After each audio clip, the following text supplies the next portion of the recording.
السلام عليكم ورحمة الله وبركاته. معاكم منار مصطفى، والنهاردة هنعمل مع بعض عيش البرجر. يبقى أكيد الفيديو الجاي هيكون يا طريقة البانيه يا طريقة البرجر. سندوتشات بنعملها كل فترة كده كتغيير للأكل ونفرح بيها العيلة والأولاد، بمكونات وحاجات ضامنين نظافتها وجودتها من البيت.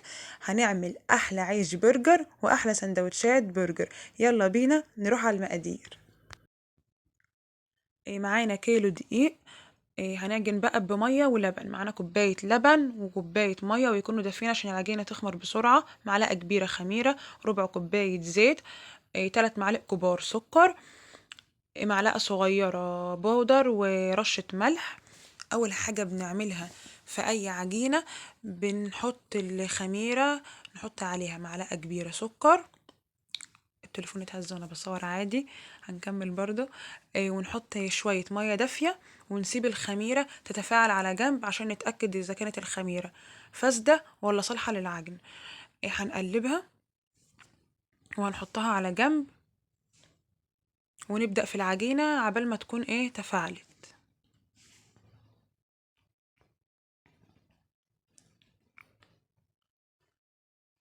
هنجيب بقى الدقيق ونحط عليه المكونات الجافة. هنحط السكر،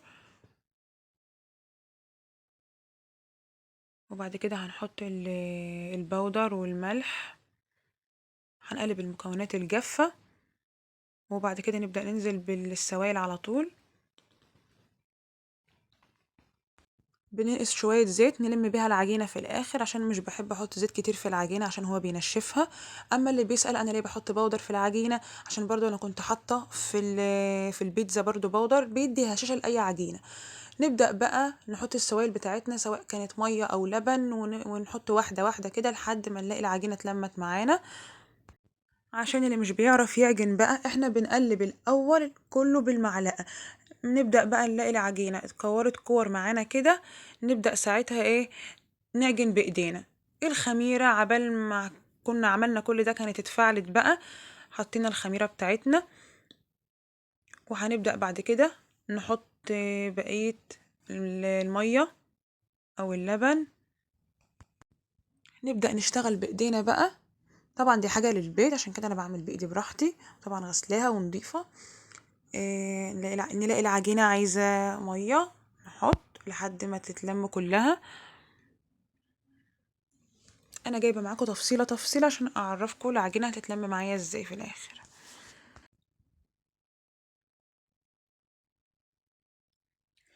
كل العجينه ما بتحتاج ميه بحط لها لحد الدقيق ما يختفي، والعجينه تلم كلها.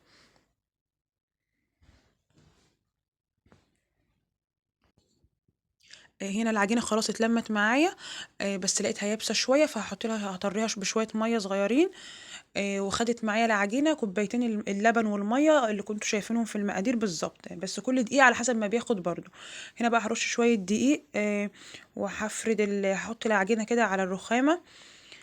هطريها. دي مرحله التطريه اللي انا اخد ودي في العجينه لمده 3 دقايق كده، عشان اطري العجينه عشان العيش يطلع معانا هش وحلو. التلات دقايق الاخرى اللي بعمل فيهم العجينه كده افضل اودي واجيب فيها كده، هما دول اللي بيخلوا العجينه طريه معانا ويخلوا العجينه ناجحه.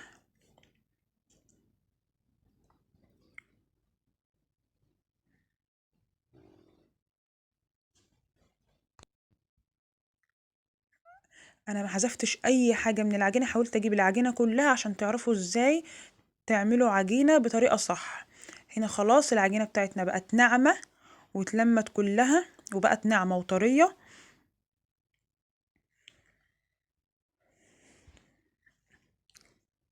زي ما انتوا شايفين. هحطها بقى وادهنها بشويه الزيت اللي فاضلين، على ادهن وشها كده بالزيت وهسيبها تخمر لمده ساعه ساعتين. تخمير الشتاء غير تخمير الصيف. فاول ما تلاقوها اختمرت تبداوا تقطعوها وتشكلوها. العجينه طريه وجميله زي ما انتوا شايفين.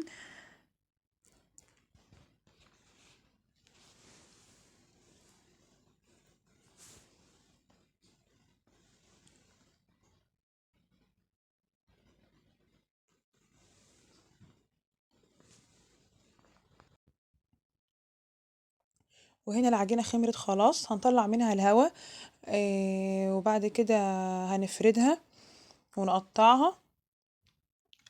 قد ايه العجينة شوفوا طرية وجميلة وبتتمط مطة ولا أجدعها مخبز يعني. ده عشان عجناها كويس. هنفردها بقى ونقطعها، نحاول نقطعها متساوية عشان الأرغفة كلها تطلع بحجم بعض. بقية العجينة كنت سايباها على جنب، هفردها برضو. عملوا معانا الكيلو حوالي 14 رغيف بس كبير، لو هتعملي على صغير هيطلع معاكي أكتر من كده. هنشكل مع بعض بقى العيش، تشكيله سهل خالص. بناخد كل قطعة وبنلفها على بعض كده دايرة، وبعد كده نعملها على سطح ناعم كده، نفضل نكورها لحد ما سطحها يبقى أملس خالص.